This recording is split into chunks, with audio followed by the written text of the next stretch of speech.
Is this what you'll be doing to all the other girls too? Are you serious? I'm sorry, I just... Look, baby, I thought you...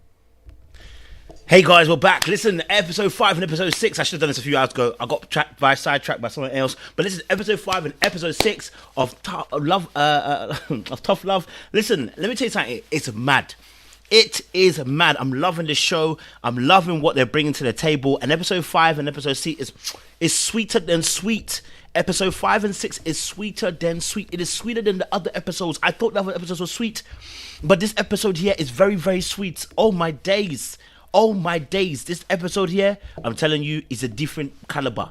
Listen, on this episode, a review, we're breaking down episode 5 and episode 6. Episode 5, to episode 6, so much happens. A car crash happens. They reveal a bit more what happens with that car crash. Drew's been outed for the rape allegations. We got Theo making moves on Lisa. We got also, Kenny coming to a head with Jackie calling him out for being broke, okay? And then Aisha and Trey, they also come to a head as well in their relationship. They start discussing about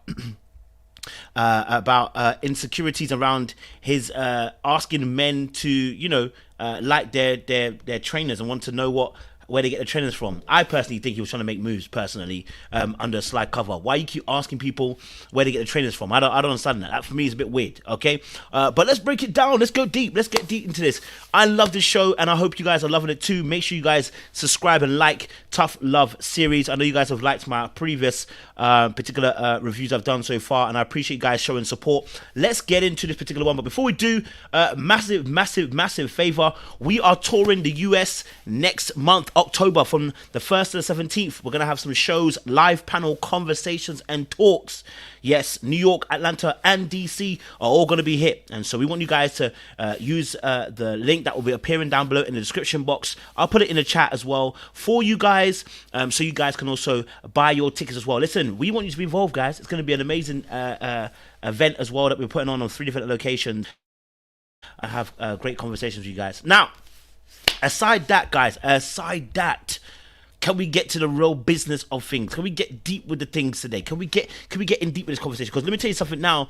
First and foremost, let's just have a look at Drew and old girl. Listen, Drew and old girl here right now. Listen, so Drew and Lisa, they have been thinking about doing a polyamorous relationship. They've been thinking about, I say thinking, they're actually doing, but a polyamorous is one-sided. Look, we all knew the polyamorous relationship was not going to be on both sides, okay? We knew that the polyamorous relationship would be on one side and that Drew would control things. So far, we ain't any further from we're not any further away from that particular truth. And so they're in the kitchen right now, and as we already know, Lisa is not comfortable with Drew, with the other women, right? He's out here kissing her leg, about to enter the secret gardens with the tongue, and all girl can think about is where your tongue has been aside the secret garden. You understand? So she's not comfortable with the reality of this particular thing, which is that your man is now servicing other women. You were never okay with this, Lisa. Why are you continuing to stay in this particular relationship? Why are you continuing this process of being in a polyamorous relationship?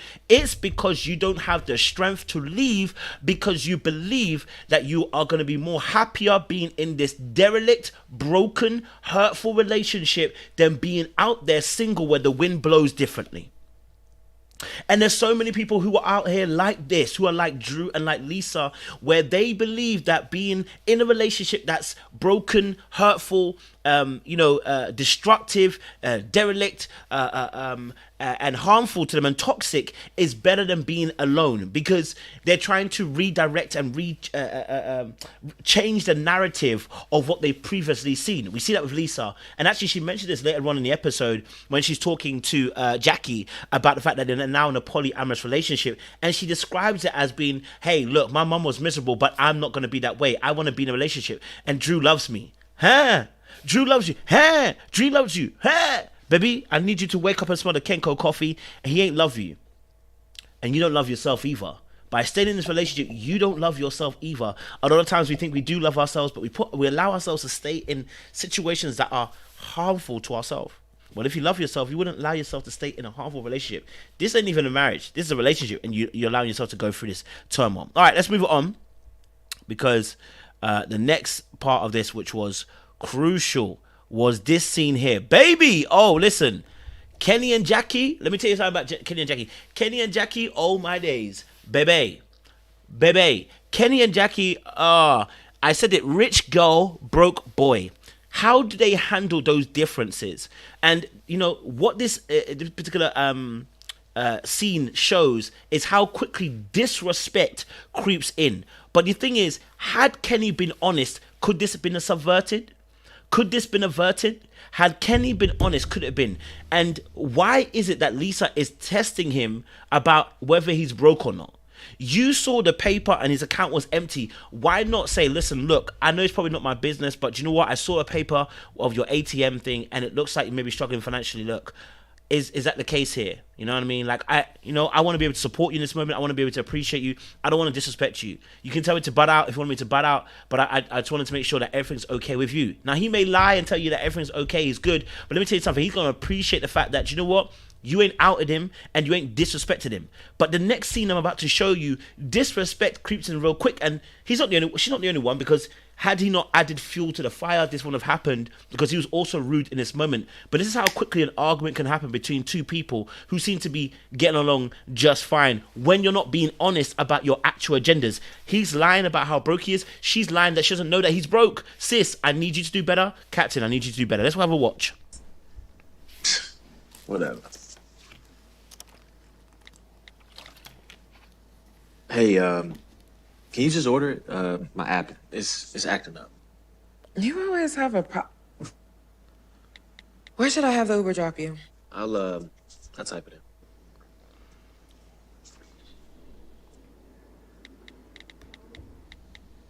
in. All right. Before he gets to that part where it's disrespectful, this is just a normal scene, right? And in this case, what's happening here is they're ordering an Uber, okay? And unfortunately, he doesn't have money in his account. Let's be honest. His money is bone dry, and his card will decline when the Uber goes through, okay? So they're booking their Uber, and what happens is he goes, hey, look, you know what? Can you just get it? Because like my app is playing up. He's making an excuse for what's actually happening with him. And this is something that happens in relationships quite a bit. Rather than diagnosing and freeing yourself by explaining what's happening to you, you think you're doing the other person a favor by shielding them from the truth. But the truth of the matter is, how can I aid you if you're not transparent and open enough to allow me in to help you? Now, of course, if I let you in and you disrespect me, I now know how you roll. If I allow you in and you disrespect me, I now know how you move. Many people are afraid of the disrespect and the rejection they will get by being open and vulnerable, not realizing when I'm open and vulnerable, I have all the power, because now I can assess and I can assess and observe your movement after I'm vulnerable with you, right? So if I deny you the opportunity to interact with me in my most vulnerable state, how can I know you're really going to be there for me in my hard times? You don't. You won't know. And many a times in relationships, people do this where they don't want to be vulnerable, and they think they are circumventing the other person from getting to know their secret. All you're doing is making it much more harder for yourself, because now you got to tell a lie. Now he's told a lie about my app's not working when it really isn't when it really is working. And he's about to tell a second lie on top of it, just so he doesn't get to pay. Not because he doesn't want to honor the payment, not because he's not an honorable gentleman, not because he is somebody who thinks that women should pay, not because he doesn't want to do these things, but because he cannot do these things physically. Financially, he's out of pocket. And instead of being honest at the moment, hey, look, you know what, right now I'm in a season where financially I'm not doing good. I've got my mum coming at me, I've got this coming at me, and I'm right now staying in the storage unit. I'm gonna be honest with you. This is what I'm dealing with right now, right? I'm not asking for a handout. I'm not asking you to start paying my bills. I'm not asking for that. What I am asking for is I want to be transparent with you, because I like you, and you know what, I just want you to know this is what I'm working with. So when I'm struggling to when I'm making excuses as to why maybe you can't go out, or why I can't take you out right now, or why I can't do X, Y, and Z with you right now, the reason being is because I see, because of this, what's happening, right? And if the person chooses they can't be with you right now, that's cool. Respect it and say, listen, I respect that. You shouldn't get angry. So long as they don't disrespect you, you shouldn't get angry as a man. You should be like, hey, look, I appreciate that. You know what? I should have my stuff together before trying to make those movements.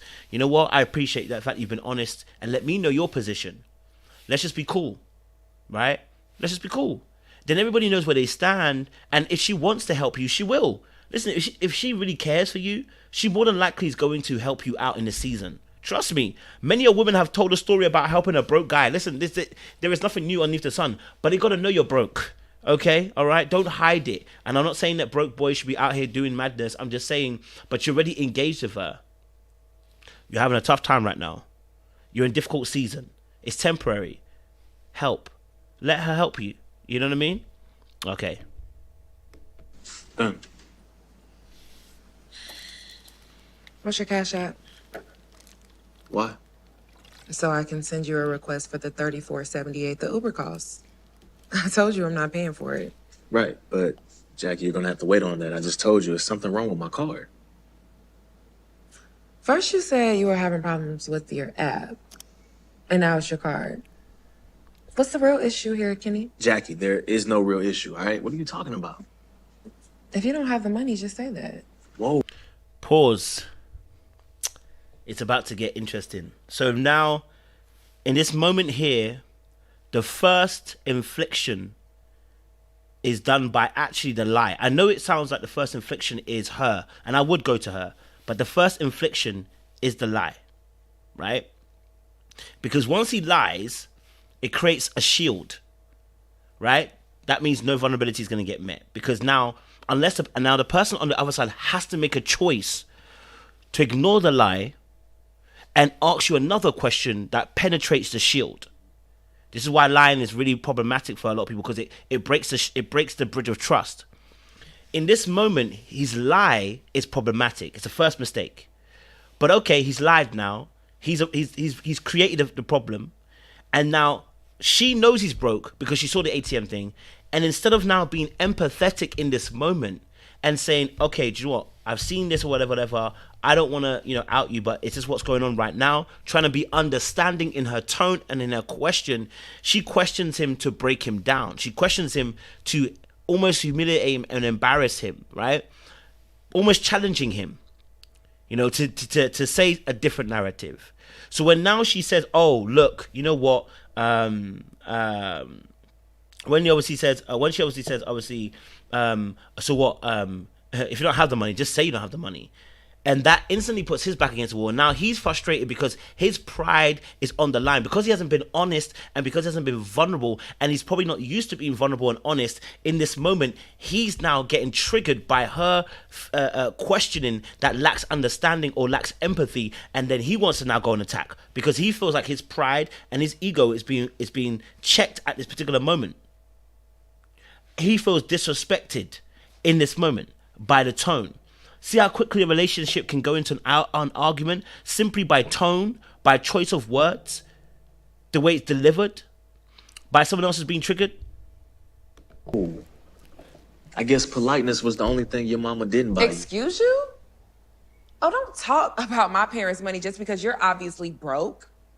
And you wonder why I don't want anything more from you than what you have to give.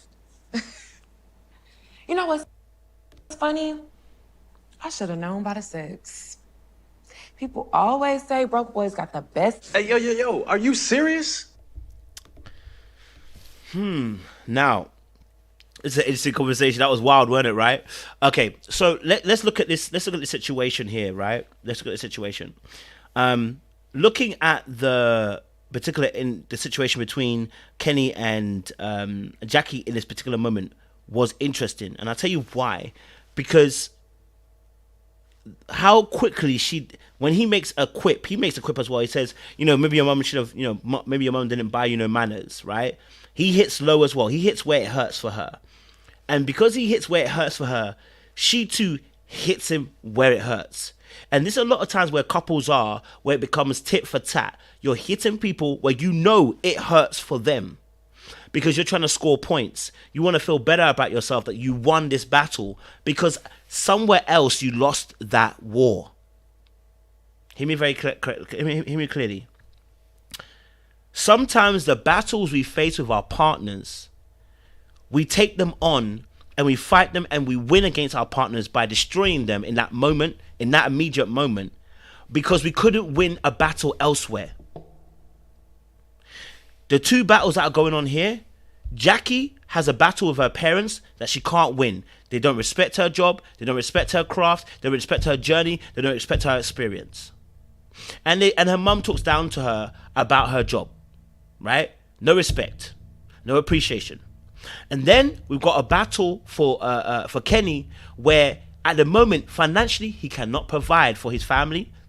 I say family, i.e. mum, because mum's not out of pocket, okay? And he himself is struggling, sleeping in a storage place.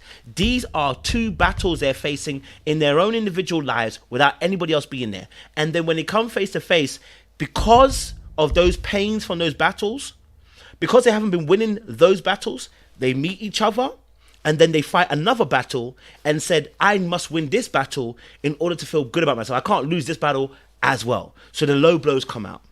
And many relationships are in this space where they have battles that are really not about the battle right in front of us, me and you, but rather there's a battle that I lost out there with my family, with my friends, my colleagues, my career, or something like that. And I lost that battle. So I have to come here into my own home and take this battle between me and you. And oh no, I ain't gonna lose this battle between me and you. I already lost this battle out here. I ain't about to lose this battle here. But you about to lose your partner at this rate. Right? You about to lose your partner in this rate. Okay? Alright. Your mouth is disgusting. All right? And I don't mean that in a good way. You don't know what I got going on in my life. And the fact that you find it amusing to insult someone because of their financial situation, Jackie, that tells me what type of person you really are. Oh. And he's not lying, right? A man will know a woman's character in these moments. How will she handle it? But you know what? You didn't cover yourself in any glory, Kenny. By not being honest and transparent, you can't really see what she's also feeling. I mean, to be fair, she could have been more empathetic.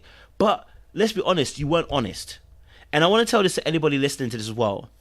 Sometimes, I said this to somebody recently, sometimes you think you're winning some battles by getting back at the person. But actually you're losing the war with yourself because you're not training yourself to do better in these type of scenarios. You're training yourself to react rather than to win overall in these battles. And what I mean by that is when you choose an action that short term befits you, but long term behooves you. What I mean by that is short term it benefits, long term it actually destroys you, then you're actually not winning the war, you're winning a battle that will end up making you lose the war. Following a particular fate of action, a particular play of action, which you know short term gives you satisfaction in your heart, but then long term doesn't work, my friends, this will end up in the wrong place. And my friends, this will make you lose relationships, trying to win wars and battles that aren't really war, that shouldn't be fought. Okay? Let's move it on. Let's move it on. Let's move it on. Let's move it on. Okay? Let's move on to this key moment here too. Just somebody new. You know him. Okay, so who is it? He must got a girl or something. Okay, so yes, technically he has a girl, but they're in an open relationship. I don't know nobody in an open relationship. Just dudes in relationships that cheat. All right, so old girl here, I don't know her name actually, by the way. She is the girl that's been pressing up on Drew. And she's obviously said about the fact that, you know, Drew is in an open relationship, so she's excited about the connection that she's making, right? It's a little close to home. And so obviously Jackie knows Lisa. So this information getting out to Jackie's going to know about Lisa's situation, right? But what's really key here is this. Know what you want when you're going into these type of situations, right? Now, old girl here hasn't done anything wrong. I don't think this young lady has done anything wrong per se because she's been told information that they're in an open relationship. Therefore, who is she to question? What I would say is, though, know exactly what you want when entering into a relationship of any kind. That way, you can make sure you don't get mugged off. That way, you can make sure you don't get into a situation where you're not getting what you actually want. If that's what old girl wants, if she just wants some good D, and that's all she wants, let it be known, get your things, and get out. Right? Let it be known, collect what you want to collect, and be done. Right? But don't lie to yourself. Get yourself in a situation like this, because obviously she was making it very vague. She's not really sure. I think he's like not in a relationship. You know, it seems like he's in an open relationship. That's what he said. It's very vague because she hasn't actually asked those key questions. And when you're entering in these situations, you know, having as much information as you can is really, really important to make educated decisions. But we'll leave it there. I don't want to go too deep into that. Let's talk about this. I love this scene. Oh, I think I went too far. Hold on. Sorry, guys. I signed up for this. Let's go back. God damn, I've been missing it.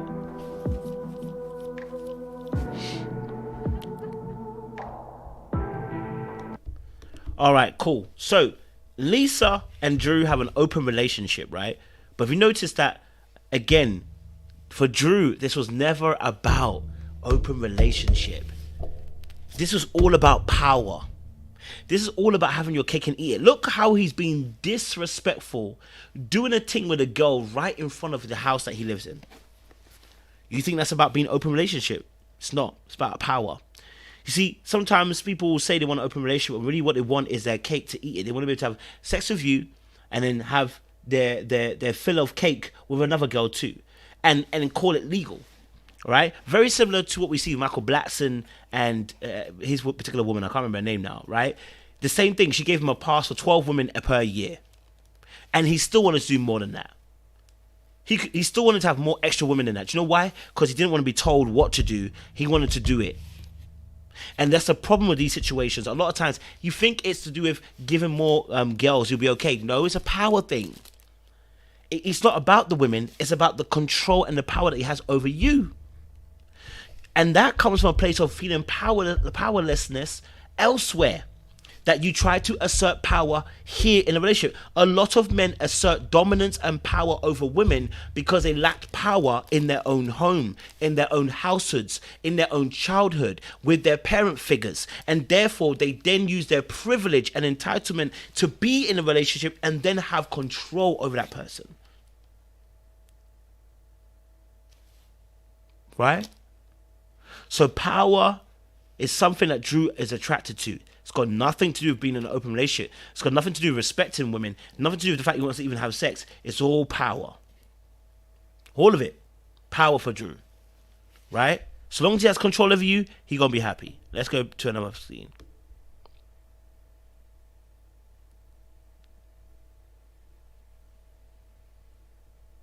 Okay.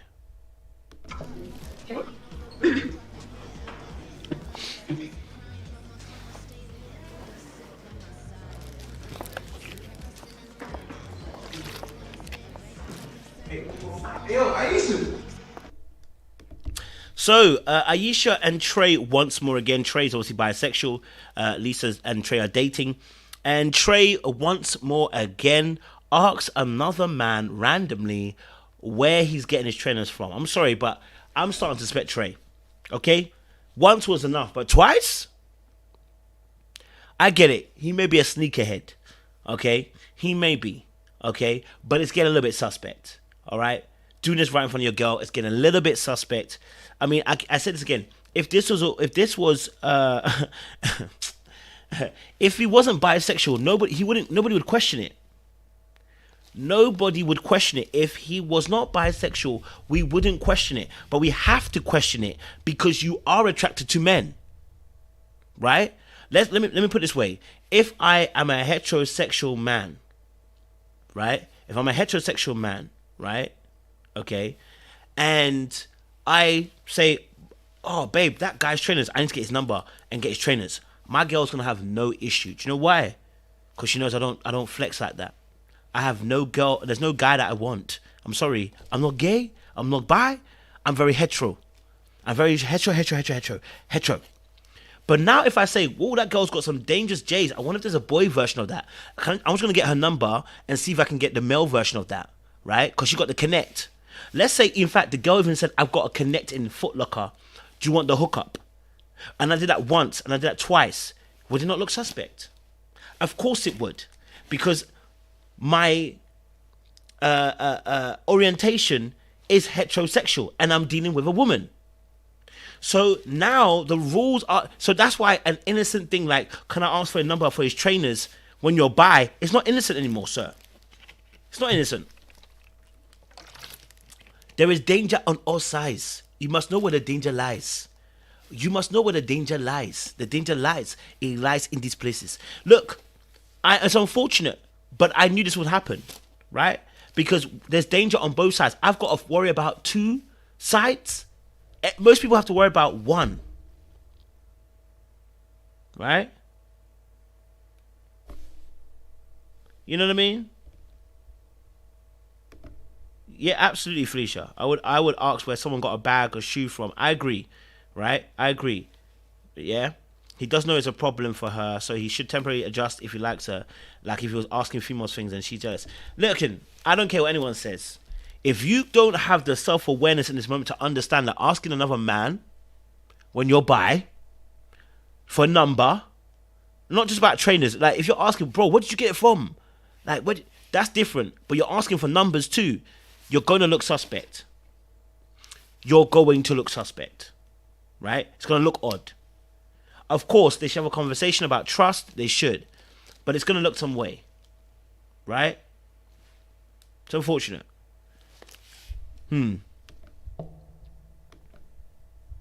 People live, but I damn sure ain't trying to find out. So you can go ahead with all that for real. Oh, what? Is that you feel? You know what, Aisha? You too immature to date a man who's comfortable with who he is. Let me be real with you, baby. Okay? So yeah, listen, in this situation, right? I said this from the very first episode review. If you go back and you watch it, I talked about this. Aisha's got an attitude problem. It's just that simple. Aisha has got a very big attitude problem. Yes, Jessica, usury spirit. Aisha's got an attitude problem, right?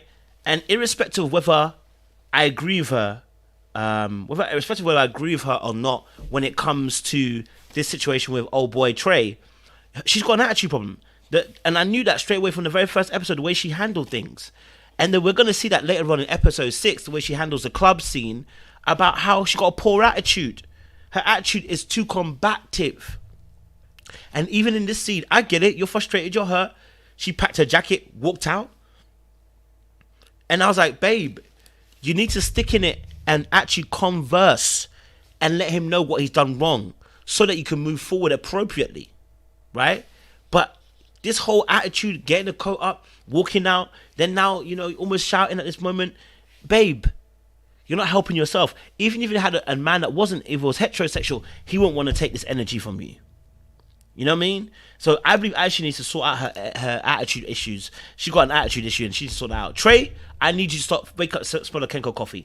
Stop pretending as if you don't know asking another man for his trainers isn't problematic. Stop pretending that, because it is problematic. It's been problematic from day one. Okay? Sir, thank you. Appreciate you. All right? All right, this conversation here. We're exploring polyamory. I'm sorry. That is just the most ridiculous thing I've ever heard. You need to leave him alone. I know this is only benefiting Drew. I don't even know what you see in him. Drew loves me, and I'm willing to do anything to make my relationship work. It's the delusion for me. And that note was off, just like her answer was off. The delusion. The delusion. The delusion is strong. Baby, but let me just say this now. Let's be real. That is a trauma that you're carrying and you not realize. That's a brokenness of image of what a healthy relationship looks like. This is why you're saying Drew loves you. Under all the manipulation and the gaslighting and the game playing and the disrespect to your whole womanhood and to your whole being, him out there last night with another girl, and you saw it and you were hurt by that, you are being disingenuous to your own self. You are denying yourself the happiness that you require. You are denying yourself the love that you actually need in a relationship because you're willing to waste opportunity by being in a relationship that costs you your mental, emotional, spiritual health. And how many of you guys are in these type of relationships? You've allowed your disdain for your mother's position in a relationship or being single or how she deals with singularity to begin to invade on how you are going to deal with relationships. Right? You're absolutely right. She does not want to end up like her mother, but she's going to end up worse than her mother. Because just because you can keep a man doesn't mean you should keep a man. That was powerful. Chase. Yeah, I like that. Just because you can keep a man does not mean you have to keep that man. Okay? All right? Some of you are in slavery to this relationship and you don't realize that you are the slave in the relationship. You're in slavery to a relationship and you are the slave. And right now, the relationship is doing you dirty. It's treating you badly. It's undervaluing you. And because you've seen your mother go through a situation where she's been lonely and single and you don't want that, you don't realize that, baby, the image that you're looking at, the relationship you're looking at is so sad. I like that. Good bars. Right? So now she's about, and remember I told you about how parents pass on their trauma. Listen to what she's about to say. The mum said this in the previous episodes.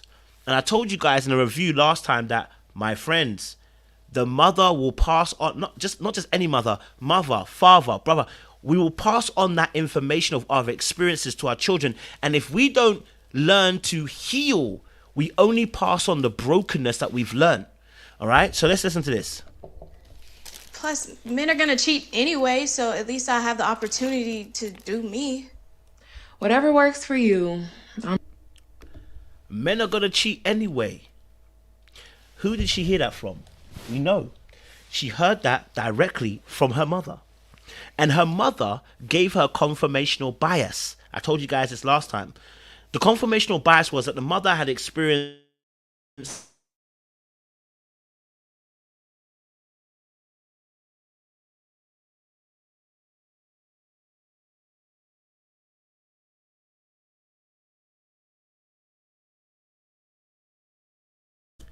the mother has experienced all types of cheating in her particular life. She then passes on all that information of what she feels is correct about men onto Lisa. And then Lisa will then, in the end, copy what her mother says if she sees the situation repeating itself in her life. So now she sees Drew cheating. She now confirms all men cheat. But do all men cheat? She hasn't got another conflicting a different perspective to bring light to her situation. And this is why being in echo chambers is so, this is why not having other perspectives around you can cause you to go down lanes and go down ideas and go down paths that are not in alignment with the truth. Do men cheat? Yes. Do all men cheat? No. But you'll find yourself saying all men cheat or all men are dogs. Yeah? All men are trash. And it's because you got confirmational bias. You haven't experienced good men. There's a lot of bad men out there, doesn't get twisted. But what if I was to also say that, of no fault of your own, maybe, that you're encountering bad men because you've been in a situation where you've grown up in dysfunction, and your dysfunction is attractive to dysfunctional men, right?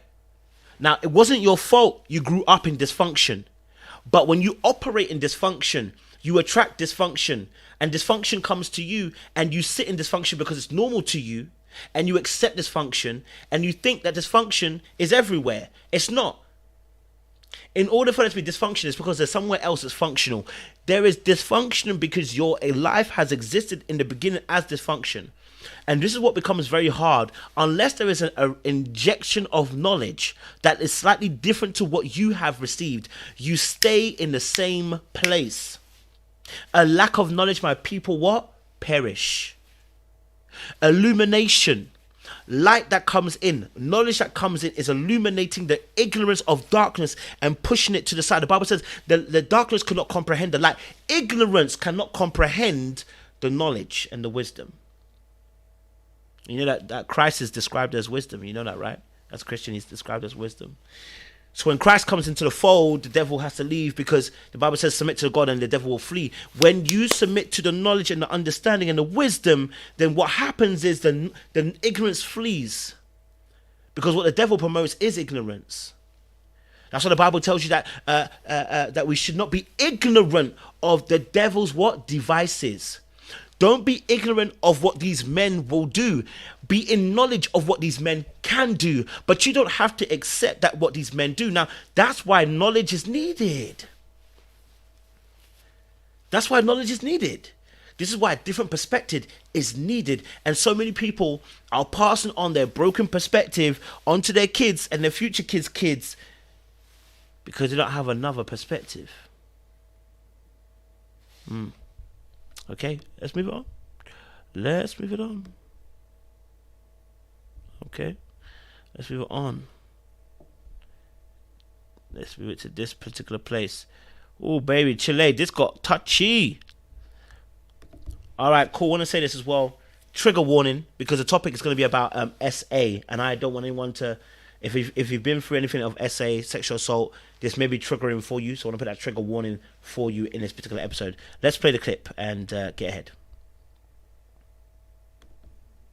One night we got drunk and had consensual sex. The next thing I know, his friend was waking me up, and he was talking about Drew said, "I'm next." Before I could even say no, he was on top of me. Wow. I want to tell you that I am so sorry that that happened to you, okay? But I want you guys to know that Drew is not a part of my team. Now, at first when I watched this, yeah, I was like, wait, Drew did all of this, da, da, da, da, da, da.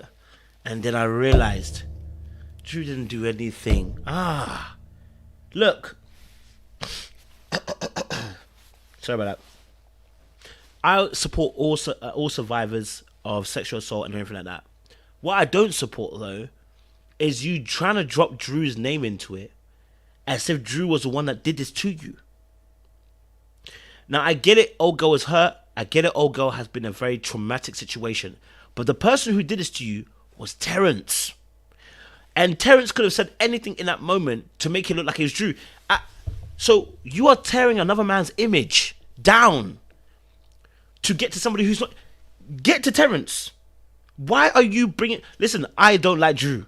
He's a manipulator. He's a liar. He's all of this. He's gaslighter. He's evil, if you want to call it that as a man, right? But bringing him into disrepute in this instance, when it's not him, when you and him had sex, it was consensual. It was Terrence who raped you. I just don't get where then you dragged Drew into it.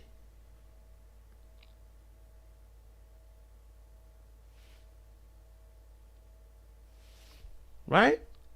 Someone said Drew didn't do enough to understand what happened when she first said so. He's not without blame. But here's the difference. A woman can accuse a man and instantly his life can change. When you know you haven't done anything wrong, I don't want to hear a story. Right? I don't want to hear a story. If I feel I'm about to be accused of this situation where I know that once you get accused of this, it doesn't get... People won't forget. You understand? Like, you bringing me into it, I get it. Terrence has said what he said, right? But I'm not a part of it. I'm not a part of it. I'm not. I didn't do anything. Someone mentioned my name and said I did something. But you dragged me on public air and brought this. And the thing is, people are going to associate me with the thing. Right? People are going to associate me with the thing. I didn't do this to you. So, of course, I'm not coming there to understand you. I'm coming there to get my name cleared. You know what I mean? Like, if I'm gonna have a conversation with you, I'm not coming to understand you at this point. I don't want to understand you at this point, right? I do not want to understand you at this point. I want to be very, very clear. If this happened to me, I don't care and I don't want to understand you. I want my name cleared.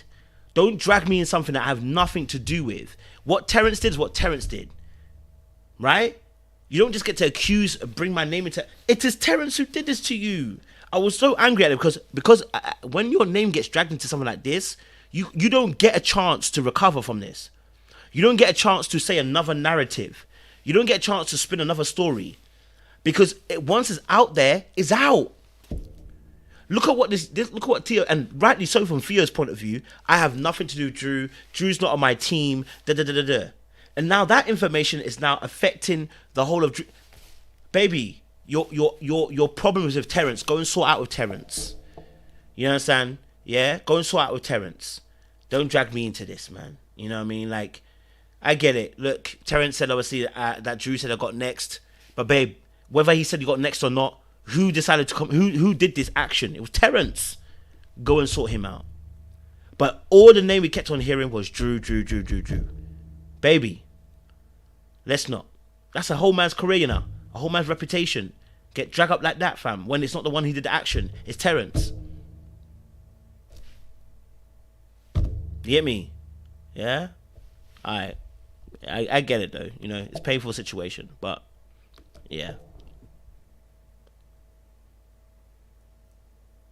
Yo, this got me messed up for real, y'all. I'm off this.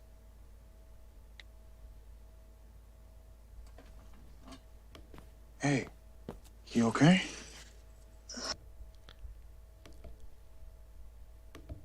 That's the question, Goddess B. Why didn't she mention Terrence's name?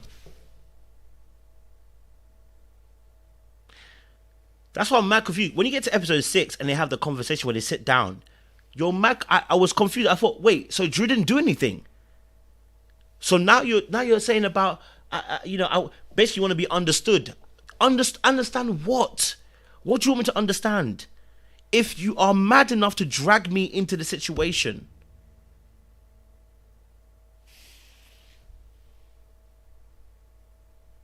you're mad enough to drag me into the situation.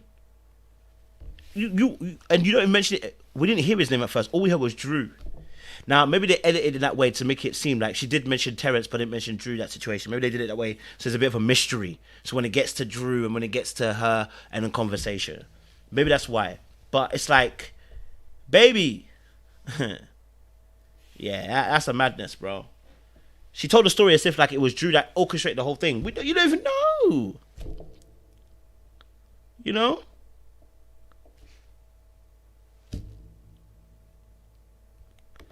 Fishby said it's because she thought that Drew organized it and she had the relationship with Drew.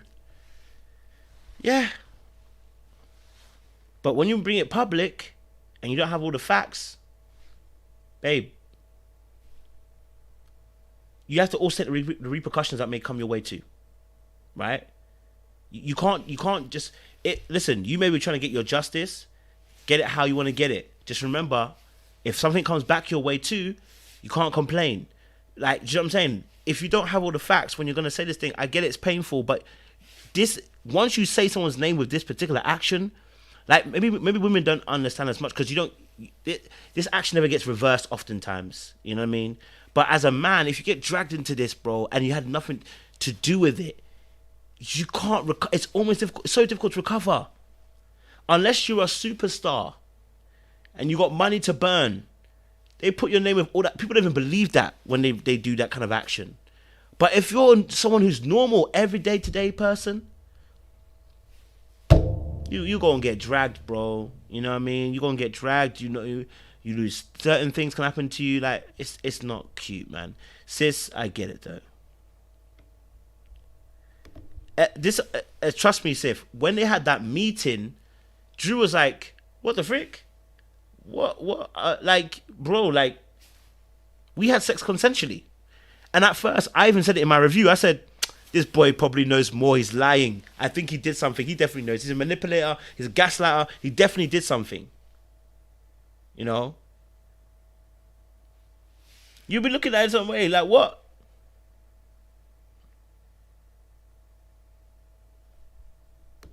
Someone said, if your boyfriend friend raped you and he said that your boyfriend organized it, I know a woman that boyfriend actually set her up to be raped by friends and it was towards the end of the relationship. Hey, listen, I would say again, I'm saying if you rope me into that, knowing that if I'm your boyfriend, right? Bear in mind I was your boyfriend, and what happened in between that time? Right? What happened in between that time? Because I was your boyfriend, right? So what happened in between that time? Which means you didn't come to speak to me. Because now it makes more sense about the storyline. Because when he says, after they had sex, suddenly she didn't want to talk to him. She ignored him in the corridors, everything. And I said, he's probably lying. He probably ignored her. Now it makes sense why she would ignore her. So instead of actually sorting it out there and then with me, coming to talk to me, because now you think it's me that's done it, you've now blazed my name in public. That's what I'm saying to you now. You've now done something. You can't take it back. Can't take it back. So what I'm saying to you is that at the time of the situation was happening, you've got someone accusing me of me actually doing it. You ain't come to speak to me. You're airing me. What? How can I answer anything? You're airing me. How can I do anything? You walk past me in the corridor. What can I do?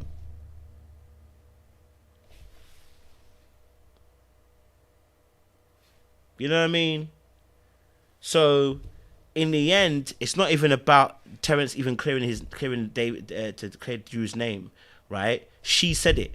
Therefore, now and obviously right now, she doesn't know this. When they have a conversation, they're gonna know. But of course, when you said it out in the airways, I'm gonna need you to come back out again and clear my name. Absolutely. I mean, once you had a conversation with me, you better go back out there and clear my name. Since you were bold enough to say it and drop me into it without actually asking me first and foremost, I'm gonna need you to go back out there and clear my name. Yeah. And what's really confusing is the friends didn't really let Drew know exactly what it was from jump.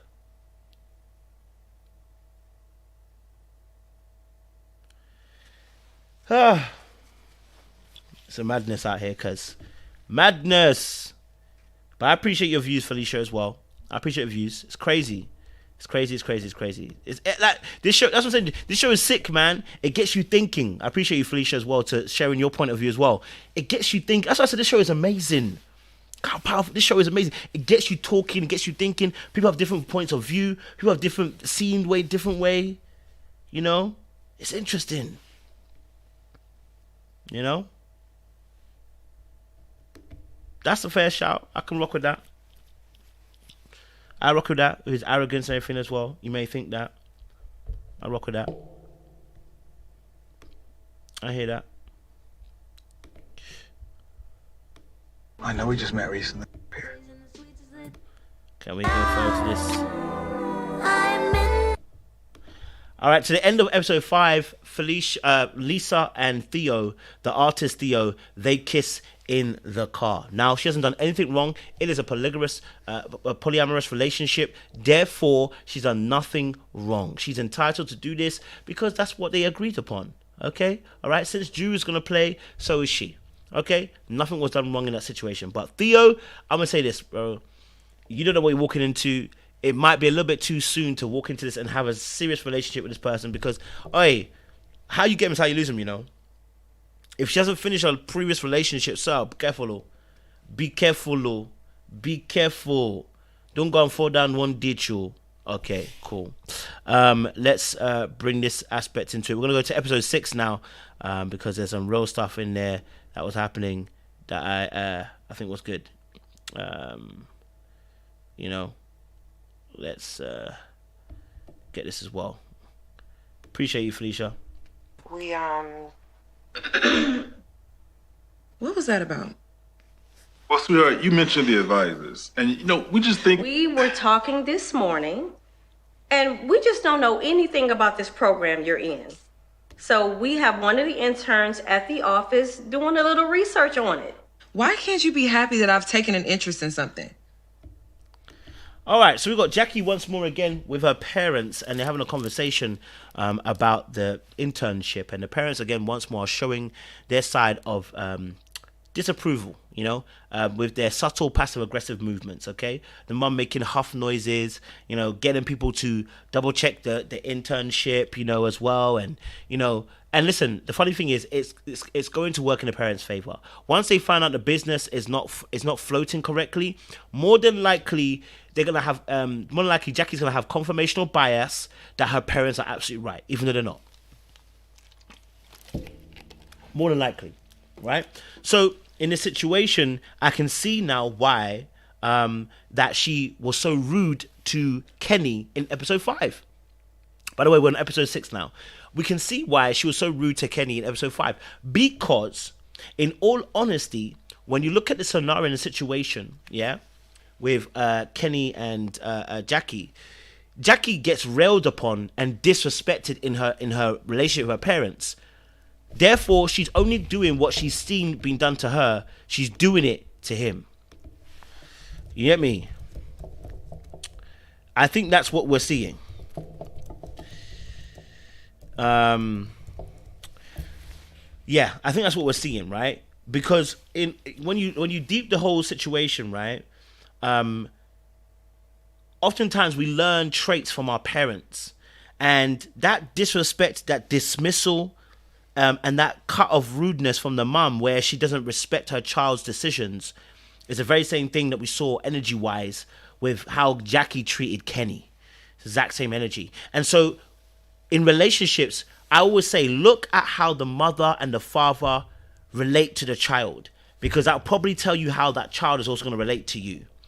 And sometimes as a man, I'm going to say this for men specifically as well, when you see certain behaviors, I can say to the ladies as well, you might have to say this as well, but because men are oftentimes the leaders of relationships, I'm saying to the men, if you see certain traits that you see in a daughter, that you see in a mum, the daughter's probably going to follow those traits.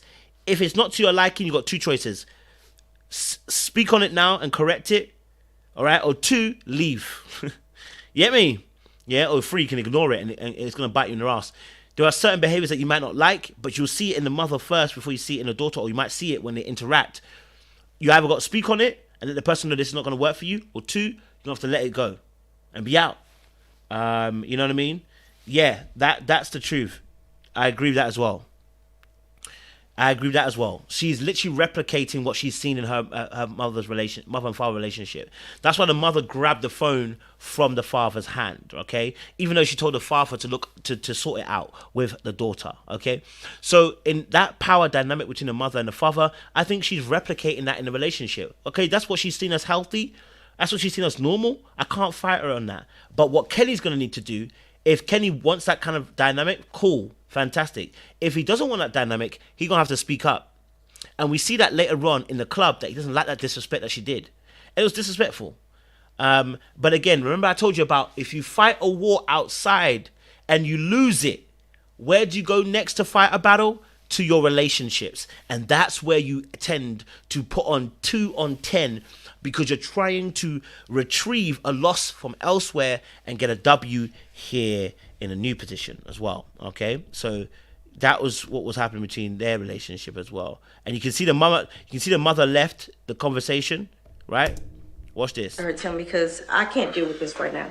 Politicians are some of the most crooked people on the planet. Sweetheart, we're just worried about you. We want the very best for you. You know that. Yeah. So the mother left and let the father deal with the situation in that respect. And you can guarantee that's exactly what's going to happen when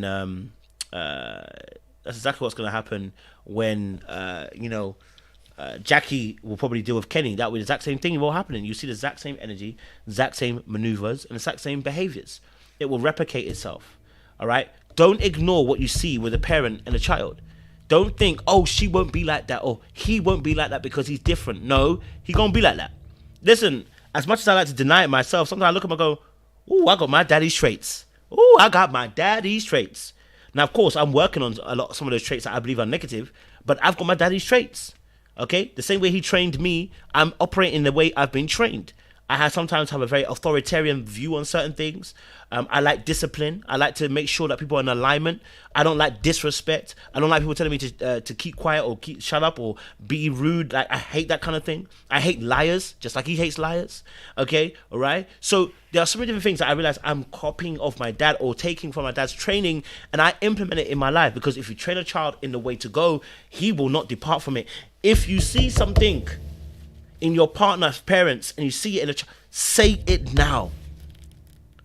Don't think it's gonna go away, because it ain't. It gonna stick. Okay? It gonna stick. Alright, let's move this on a little bit further as well. Look at Aisha. Oh, my bad, y'all, my bad. I thought y'all was coming with Lisa. Nah. If y'all want, y'all welcome to come sit over here and hang out. We got plenty of bottles. Actually, we're here on business. Yeah, I understand. I'm sure y'all here trying to pub for the music festival, right? Yeah, something like that. Question. Do you know Sire? We need to talk to him.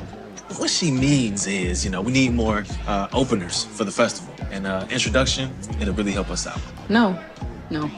I said what I said.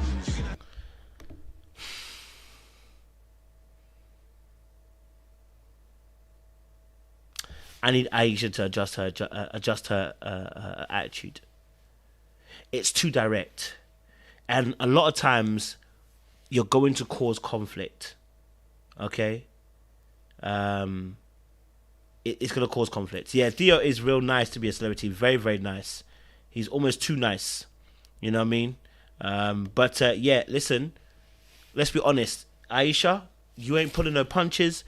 The way you're coming across, and she did this later on as well, it was just a directness. Babe, you're asking for a favor from a celebrity.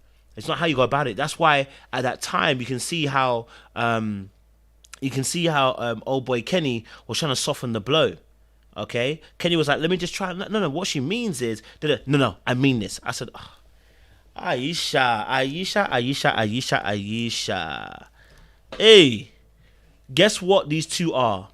One's too assertive, one's too passive in their respective relationships, and they're working together, and guess what? It's tight. It's not working. You know what I mean? Yeah? So both of them are on the opposite ends of the spectrum when it comes to the way they deal with certain things, and maybe they can learn something from one another. Maybe that contrast was on purpose too. Let's move it along, okay? Because this was cool as well. Now, let's go to the conversation here.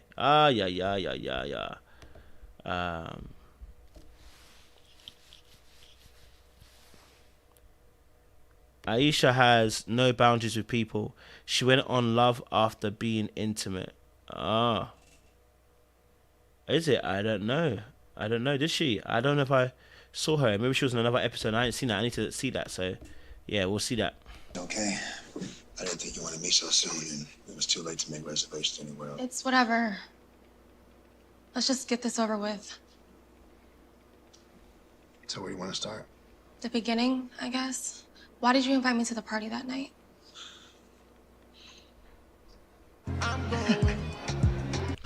Now, obviously, the situation between Drew and this young lady was interesting to say the least. Look,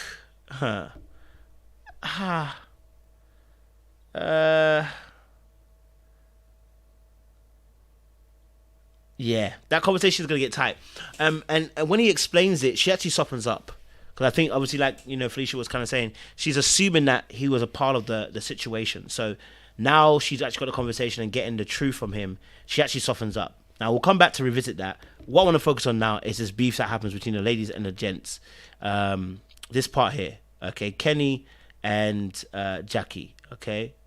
All right? Watch this between Kenny and Jackie. This is interesting.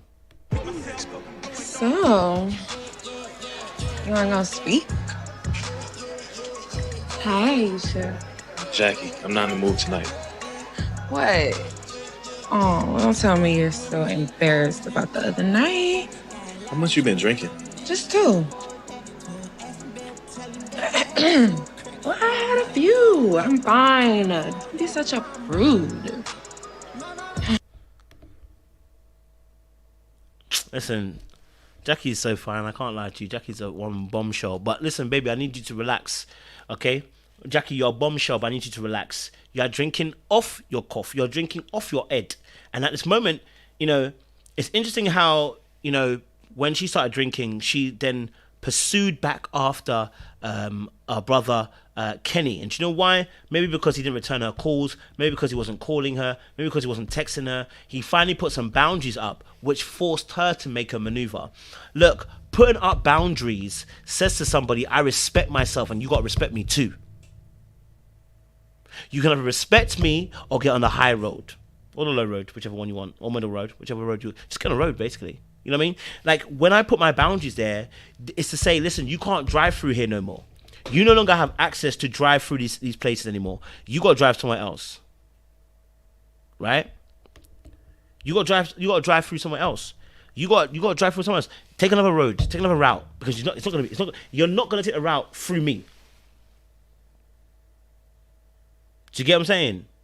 So I was like, nah, sis is acting up because now he's now put a barrier and said, listen, you can't be a spoilt brat with me. That spoilt brat thing you were doing, it's not working anymore. Boundaries.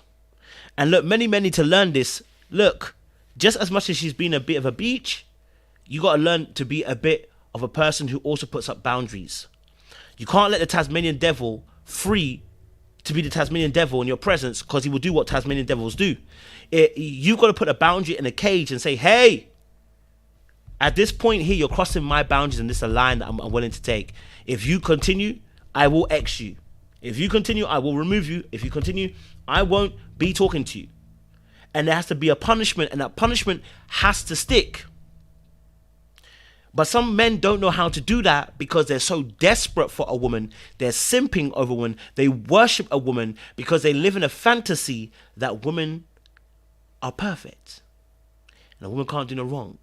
And live in a place where they don't have enough confidence and esteem in themselves. They don't know, they don't believe in themselves that, you know what, they are a catch. They don't believe that a woman will be interested in them. And therefore they stay in these type of relationships. And women like Jackie, who have a bit of a bitchy streak, love people like Kenny because Kenny will continually give up power to her and feed her incessant need to have more and more power. But you know what? Love is interesting, though. It shakes you. Oh, anyway, I came over because Theo told me that you and Miss Aisha are trying to get sired for the festival. And It's interesting. Actually, I quit early. Hold on. I just can't have that because me and Lisa is better. Hold on, I want to put this part here. Him, if you know me and Aisha need this win. That radio promo wasn't enough for you, huh? I think both is better. Ew, come on, what are you doing? Now you don't want no PDA. Just the other night you was trying to buy me a meal for it. I'm sorry, Kenny. Stop being mean to me. You see that right there? That right there is my weakness. But you know what? I'm working on it. You ain't gonna get me with that. You ain't gonna get me with that soft baby voice. Okay? I ain't about to fall for that, you know? I ain't about to fall for the hands around my neck and the, sorry, don't be mean to me. I ain't gonna fall for it again. I'm renewed. I'm changed. I'm born again. I ain't gonna fall for that no more. Okay? You sexy, sexy lady. You sexy, sexy girl. I'm not falling for it. Okay? We ain't falling for that trap no more. All right? Okay, you put your hands on my neck like that you just did, and you tell me that you're sorry I should stop being mean to you. I'm not falling for it again. Okay, all right. I'm not being mean, but you know what? You're making me a little bit excited. Stop it. Okay, stop it. Jackie, behave yourself. Okay, behave yourself, Jackie. All right, yeah.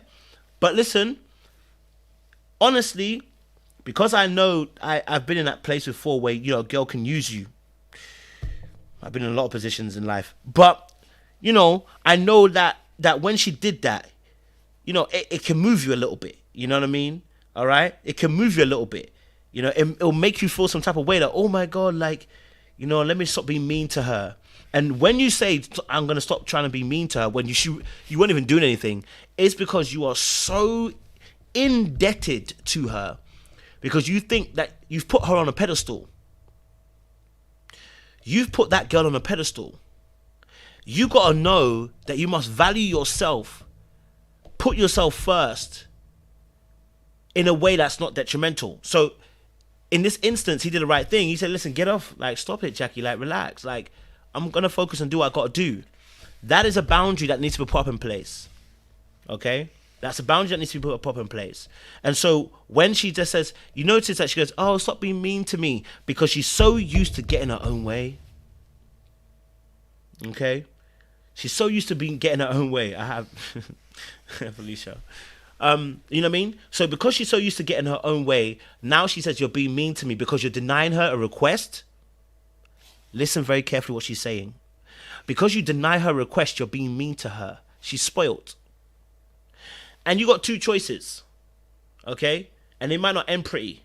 Number one, when someone's a spoilt brat, you have to give them boundaries and you have to let them know if they cross those lines, there are real consequences. Number two, the other option is to say, if you can't handle it, leave. Be out. Okay? If you can't handle it, be out. And most people can't handle it, so get out. Okay? In all honesty, when people are being spoilt brats, you have to let them know there's a boundary and you intend to keep those boundaries. Simple as. To you. Just the other Oh, night, okay, look, I'm sorry to break up this whole soap. All right, let's move it forward. Okay. Let's move it forward. Okay, this conversation here. Just let it all go, Amber. Just let it go. You women always trying to bring men down. Oh, what? You're the one who said that you wanted I didn't rape you. God damn. I didn't rape you.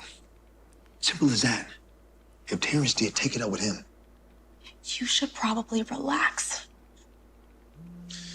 I'm just trying to clear the air here. Hold up. Hello? Drew, Lisa was just in an accident.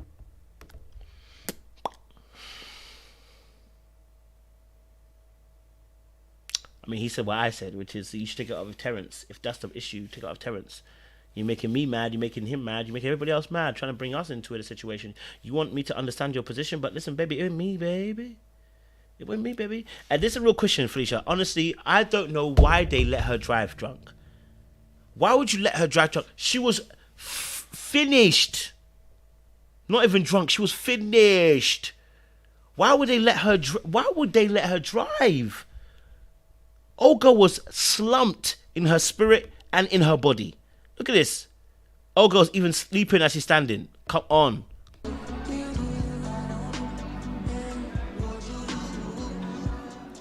Good, let's go. About time. Hey. I don't know why they let her go. That was irresponsible of Lisa, first and foremost. Because, baby, you drove to the club and she was already drunk. Nah. I've gone out with my boys several times, yeah? And they back in the day, we used to go out. Man them knew, we used to call it, we say, are you frass? Right, Jamaicans will know this. Are you frass? If you're frass, you can't be driving, bro.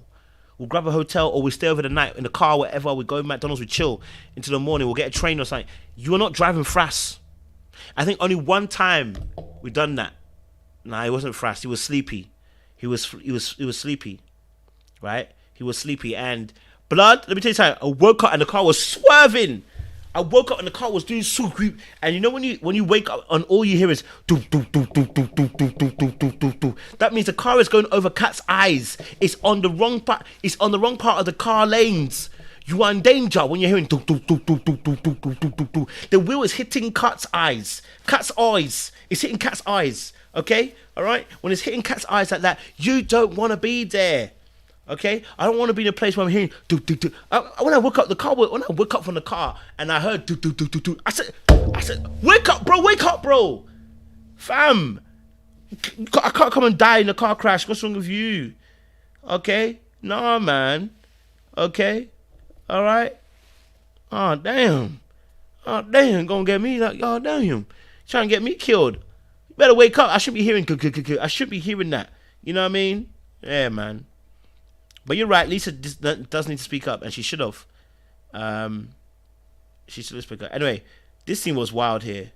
This scene here was wild. Jerome, right here. Baby. Are you okay? Yeah, I'm okay. You sure?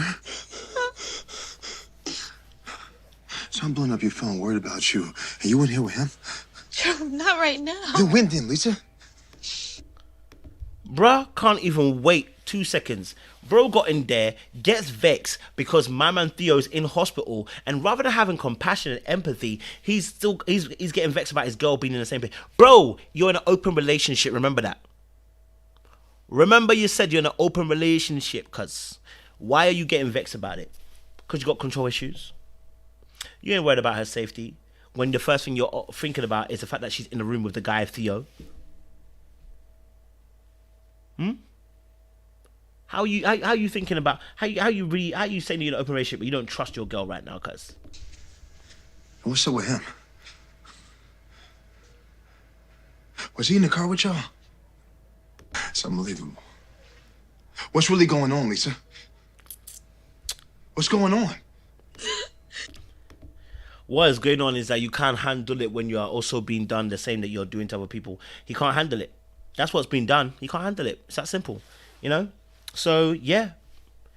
It is what it is, baby. You know what I'm saying? It is what it is. So, listen, I'm going to leave it there, guys. Okay, I'm going to leave it there. You know, because there was nothing else after that. But, the car crash situation, that was about it. This last bit. Well, we have an update on R&B singer Theo, who was involved in a terrible car accident after his appearance at Level 8 nightclub last night. According to his reps, he is currently in a coma, and hospital staff has been working tirelessly.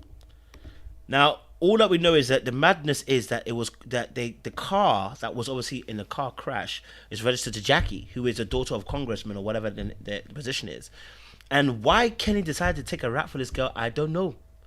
But I do know, but I don't know. I know, but I don't know. Kenny, this is why you get disrespected. Kenny, this is why you get disrespected. Kenny, this is why you get disrespected. Why are you saying you're saying that to run away from the scene of the crime? And why the police let him just go? Someone was driving the car. Right? What we're going to say? What? There was a runaway driver. Someone stole her car. From the club. From the club. From the club. You understand? Yeah? So, people thems, I was so confused what Kenny's doing. Kenny, what are you doing? It would have been better for Jackie to stay there. Jackie's got connects. She can get out of the situation. One call phone. One phone call.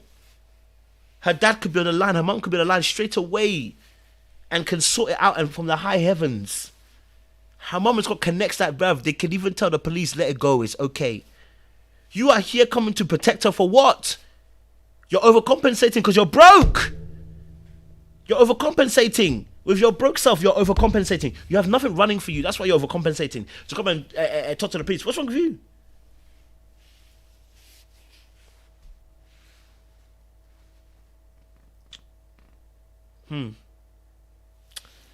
Yeah. Yeah, it might ruin her campaign, but you know what? Frick it.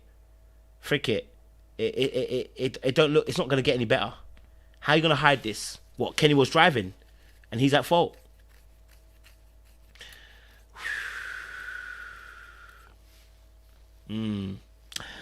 Anyway, let me leave it there, guys. I love this show. Episode 7 is out already.